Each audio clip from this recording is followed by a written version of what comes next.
you all very much.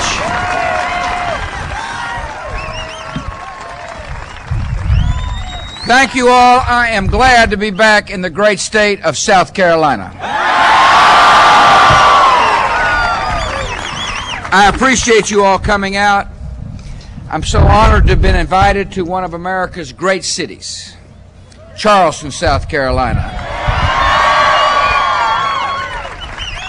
This is one of the busiest container ports in our country. It's an important hub of commerce.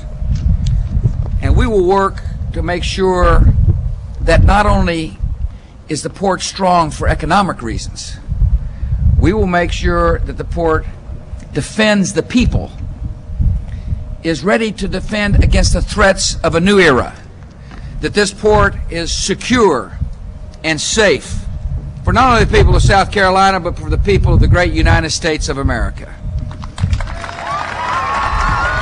I appreciate my friend Tom Ridge for becoming the first Secretary of the Department of Homeland Security. He's got a big job, and he's doing it well.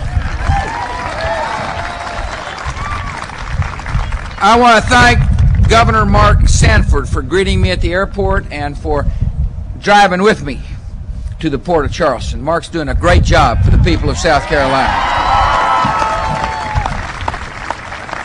I know that the Lieutenant Governor is with us today.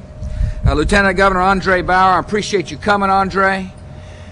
I flew down on Air Force One with some of the members of the mighty South Carolina congressional delegation, starting with Senator Lindsey Graham.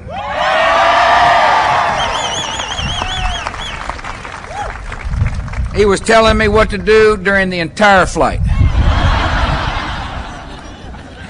I appreciate so very much Congressman Jim DeMint, Congressman Joe Wilson, Congressman Gresham Barrett, and the Congressman from this district, Henry Brown, for joining us as well. These are good, honorable citizens who are working hard in Washington, D.C. on behalf of the people of South Carolina. I'm proud to call them friend.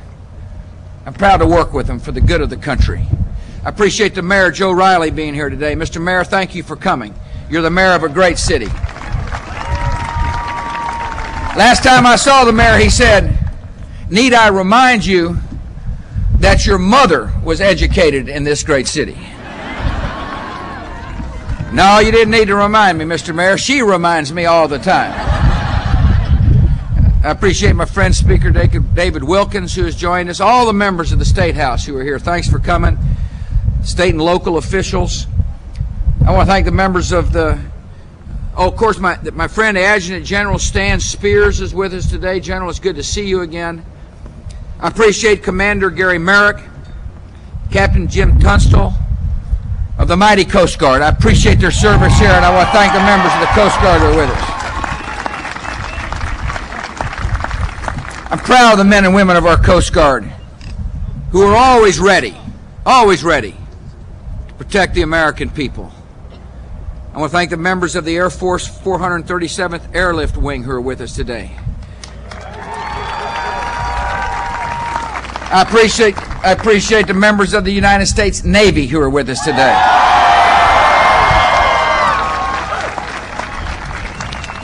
I thank the cadets from the Citadel who have joined us today. I want to thank the employees at the Department of Homeland Security. Thank you for your work. Thank you for your dedication. Thank you for what you're doing to make this part of the world as safe and secure as you can. I want to thank South Carolina's state and local first responders who are with us, the police and the firefighters and the emergency squad personnel. But most of all, thank you for coming. I've got some things I want to talk about. This country is a strong country, and we're rising to meet great challenges. The first great challenge is to make sure people can find work. The first great challenge of this country is to have a pro-growth environment so people can find a job. Our economy is growing. It's getting better. But I want to remind you of where we have come from. See, people say, President Bush is optimistic. You bet I'm optimistic. I know where we have been, and I know where we're going. This country went through a recession. And as we were coming out of the recession, we got attacked. And make no mistake about it, that attack hurt our country's economy. It also, you'll hear me talk about how it affected my view of national security as well. It hurt.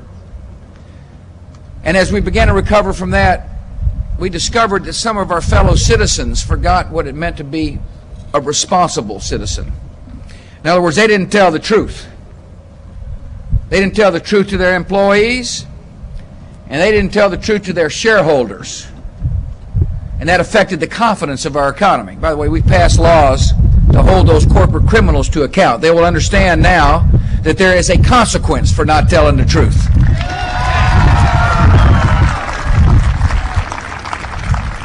And then, of course, there were the uncertainties of war. That affected the economy, yet we're still strong in spite of the hurdles. And one reason we're strong is because we acted in Washington, D.C. We passed tax relief. You see, we understand that when somebody's got more money in their pocket, they're more likely to demand a good or a service. And when they demand that good or a service, somebody is more likely to produce the good or a service. And when somebody produces that good or a service, someone is more likely to be able to find work. The tax relief we passed, the willingness to have people have more money in their pocket to spend, to save, or invest is helping this economy recover from tough times.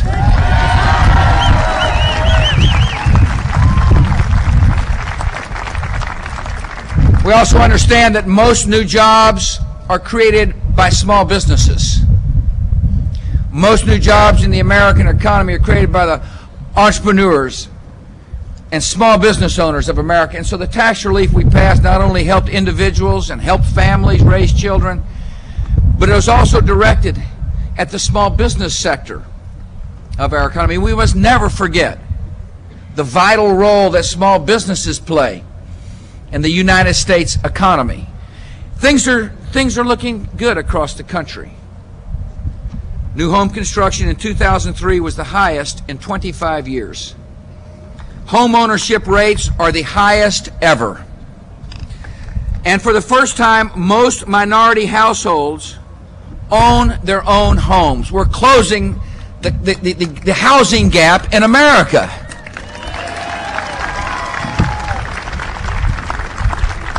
Manufacturing activity is increasing, inflation is low, interest rates are low, exports are growing, productivity is high, jobs are on the rise. The tax relief we passed has made a difference. One of the things I know about your great state, I've spent some quality time in South Carolina in the past. One of the things I know about your great state is this is a state full of decent, hard-working, honorable people. You got a great workforce in the state of South Carolina.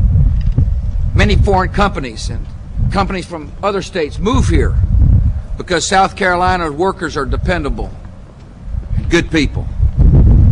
Yet the state has got economic challenges. Even though the unemployment rate is down, it is still too high. Many factory workers in textiles and apparel have faced layoffs. But there are new jobs being created. And the challenge at all levels of government is to make sure that people are trained for jobs which actually exist. I laid out what's called the Jobs for the 21st Century program, which says to states and local communities, we want to help you. We want to help you make sure the hard-working people who are looking for work have got the skills necessary to take advantage of a changing economy. The numbers aren't as good as they can be, but they will be with focused efforts. They will be so long as Washington promotes a pro-entrepreneur, pro-growth agenda. They will be if the Congress makes sure that tax cuts we passed are permanent.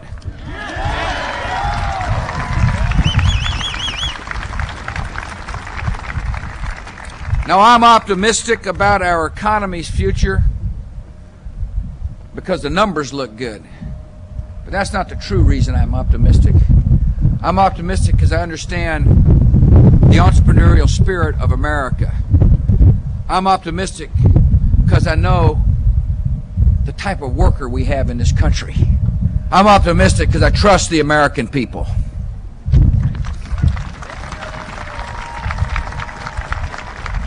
Second great challenge is to fight and win the war on terror.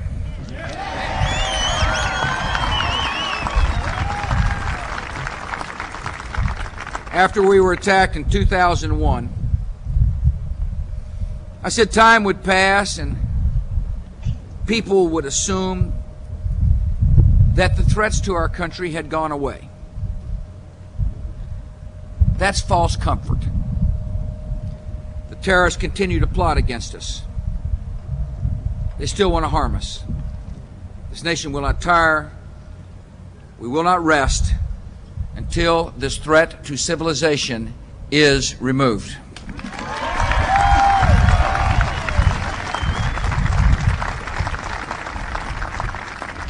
Part of doing our duty in the war on terror is to protect the homeland. That's part of our solemn responsibility, and we are taking unprecedented steps to protect the homeland. In the 2005 budget, as the Secretary mentioned, we propose increases in homeland security spending. And some of those increases are measures to protect our seaports. And that's why I've come to this vital seaport, to remind people, to remind the American people as they pay attention to the debates in the halls of Congress that we have a solemn duty to protect our homeland, including the seaports of America. Our National Targeting Center in Northern Virginia, where I'll be going tomorrow with the Secretary, is analyzing cargo manifest information and focusing frontline inspection on high-risk shipments. We're looking at things differently now in America. We're adjusting our strategies to better protect the American people. We've got a container security initiative, which means we're posting officers at foreign ports to identify and inspect high-risk shipments before they're loaded and shipped to America. We've extended the reach out to make sure America is more secure. We're doing things more wise in order to protect our country. We're not waiting for ships and planes to arrive. We've got what we call a proliferation security initiative. Fancy words, which means America is working with other governments to track and stop the shipments of dangerous weapons and dangerous cargo.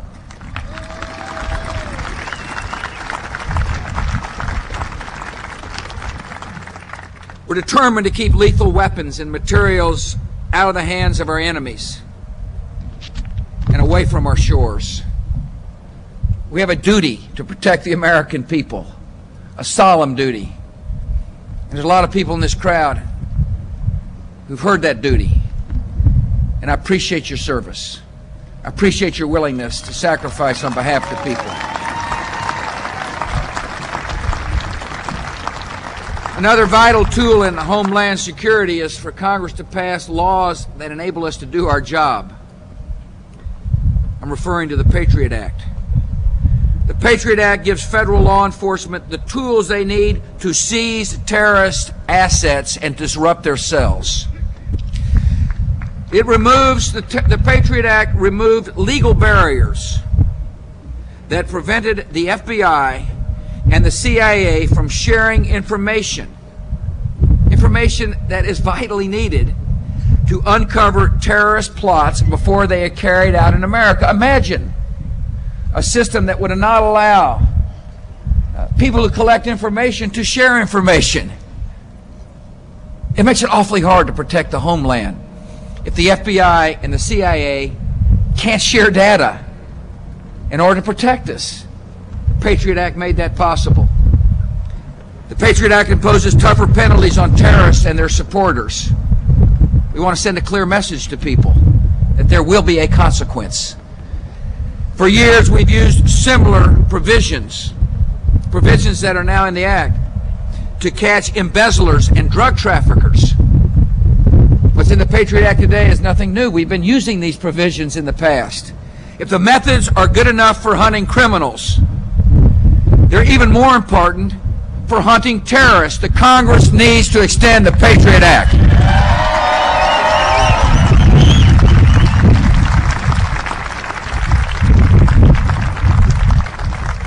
We'll do everything in our power to defend the homeland.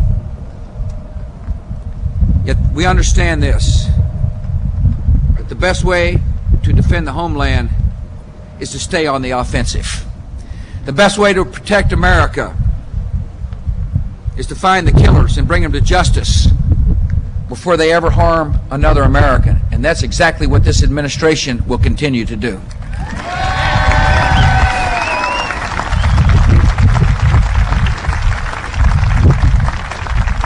There are thousands of our troops and our troops of our friends on an international manhunt. We're running down Al-Qaeda. We're finding them where they hide. For our own security, we're bringing them to justice. Nearly 2/3 of the Al-Qaeda leaders have been captured or killed. And we're chasing the rest of them. There is no hole deep enough to hide from America.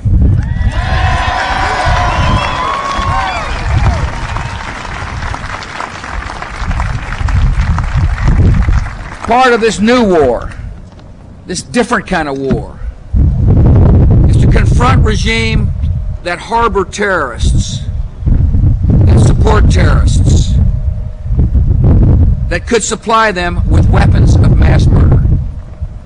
It's an essential part of the war on terror. When America speaks, we better mean what we say. And I said right after September the 11th, if you harbor a terrorist, if you feed a terrorist, you're just as guilty as the terrorists. And the Taliban found out exactly what we meant.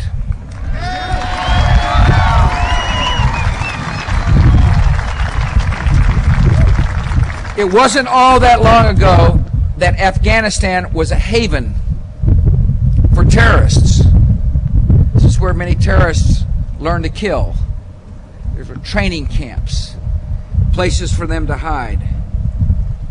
Thanks to the United States and our friends, thanks to the bravery of many of our fellow citizens, Afghanistan is no longer a haven for terror. Afghanistan is a free country.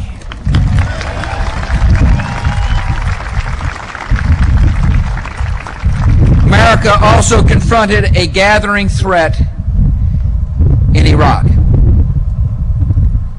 The dictatorship of Saddam Hussein was one of the most brutal, corrupt, and dangerous regimes in the world.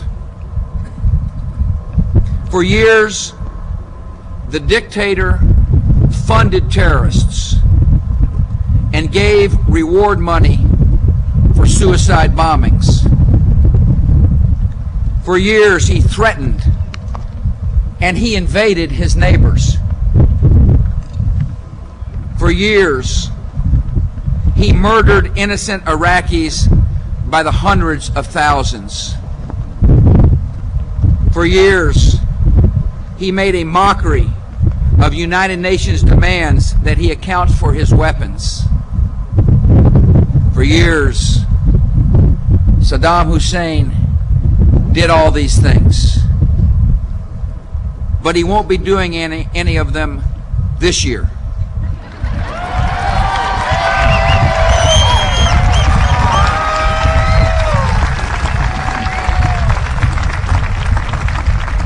Instead, he's sitting in a prison cell.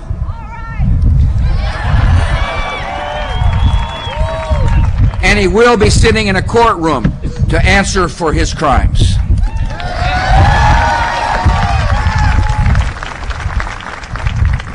The liberation of Iraq was an act of justice, delivering an oppressed people from an evil regime. The liberation of Iraq removed a source of violence and instability from the Middle East. And the liberation of Iraq removed an enemy of this country and made America more secure.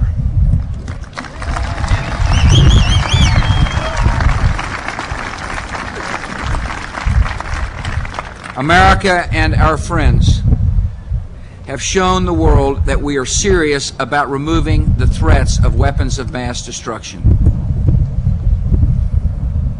And the facts are becoming clearer. In Iraq, our survey group is on the ground, looking for the truth. We will compare what the intelligence indicated before the war with what we have learned afterwards. As the Chief Weapons Inspector said, we have not yet found the stockpiles of weapons that we thought were there. Yet the survey group has uncovered some of what the dictator was up to. We know Saddam Hussein had the capability to produce weapons of mass destruction. He had the scientists and technology in place to make those weapons. We know he had the necessary infrastructure to produce weapons of mass destruction, because we found the labs and dual-use facilities that could be used to produce chemical and biological weapons. We know he was developing the delivery systems, ballistic missiles that the United Nations had prohibited. We know Saddam Hussein had the intent to arm his regime with weapons of mass destruction, because he hid all those activities from the world until the last day of his regime. And Saddam Hussein had something else. He had a record of using weapons of mass destruction against his enemies and against innocent Iraqi citizens. Knowing what I knew then and knowing what I know today, America did the right thing in Iraq.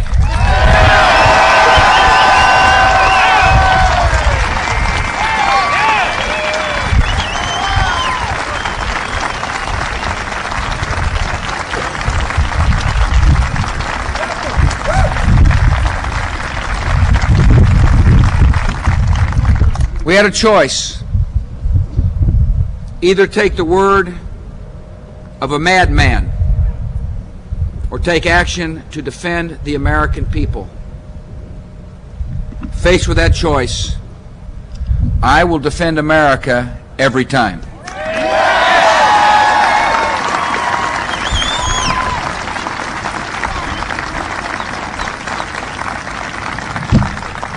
September the 11th, 2001 was a lesson for America, a lesson I will never forget, and a lesson this nation must never forget. We cannot wait to confront the threats of the world, the threats of terror networks and terror states, until those threats arrive in our own cities. I made a pledge to this country. I will not stand by and hope for the best while dangers gather. I will not take risks with the lives and security of the American people. I will protect and defend this country by taking the fight to the enemy.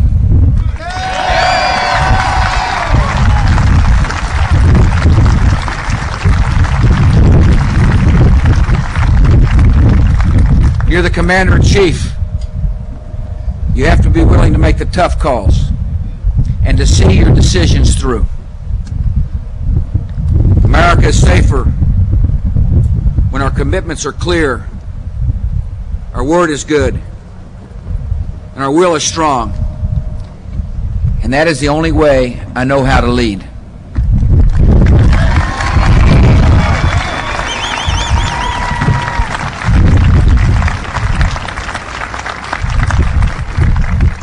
politicians in Washington had their way, Saddam Hussein would still be in power. All of the Security Council resolutions and condemnations would still be issued and still be ignored. Scraps of paper amounting to nothing. Other regimes and terror networks, had we not acted, would have concluded that America backs down when things get tough. Saddam would still have his weapons capabilities.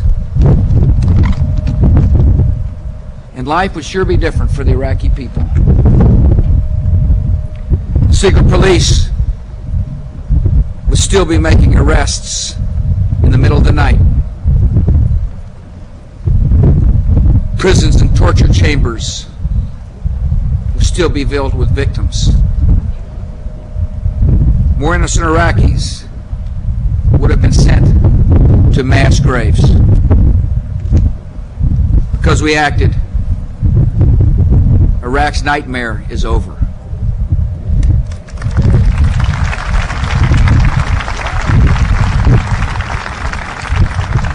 Their country, our country, and the entire world are better off because the regime of Saddam Hussein is gone, and gone forever.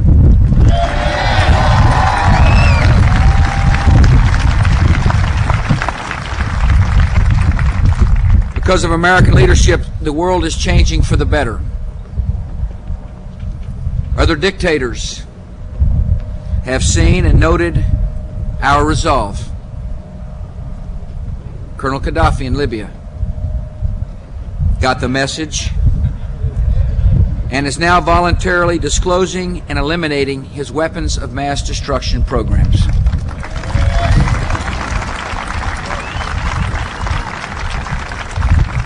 These are historic times, times of change. In Afghanistan and Iraq, more than 50 million people once lived under tyranny, and now they live in free societies. Societies that are moving toward democracy, societies that will set an example for all of the Middle East. And that's important. That's important for our own security. Free societies do not attack their neighbors. Free societies do not develop weapons of mass terror. Freedom and peace go hand in hand.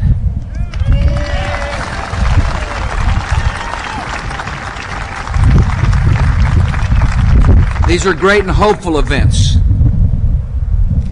and they came about because America and our allies acted bravely in the cause of freedom. We know there are challenges ahead. We know that freedom still has enemies in Iraq and Afghanistan. Surviving Baathists, the Taliban, suicide bombers, and foreign terrorists. All these enemies have one goal. They want to stop the advance of freedom and to shake the will of the United States of America. But they don't understand us. They don't understand the nature of the American people. We will never be intimidated by thugs or assassins.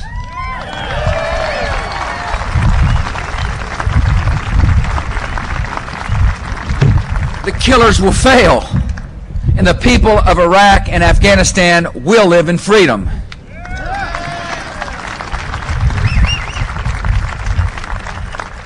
And that's important to us in America, because we understand freedom is not America's gift to the world. We understand freedom is the Almighty God's gift to each man and woman in this world.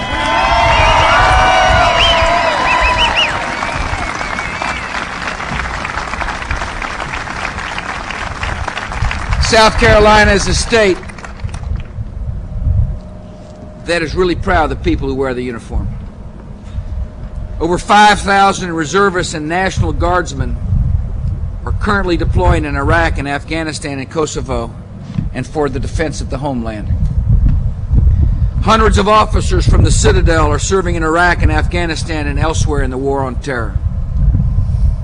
Like everyone who serves in uniform today, these fine citizens of your state, protecting this nation from danger, and they're making us proud.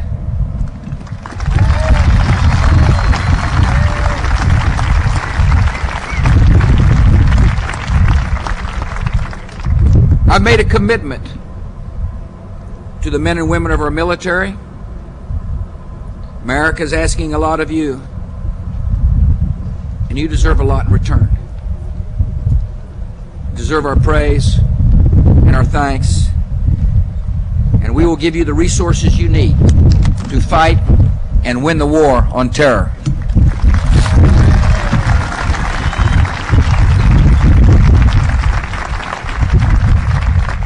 So we depend on our military. Our people in uniform depend on their families. These are challenging times for military families. Some of them have experienced great loss. We ask for God's blessings. We ask God to give them strength in their time of grief. Our nation will never take their sacrifice for granted. All of us are grateful to the families of the men and women who wear the uniform of the United States.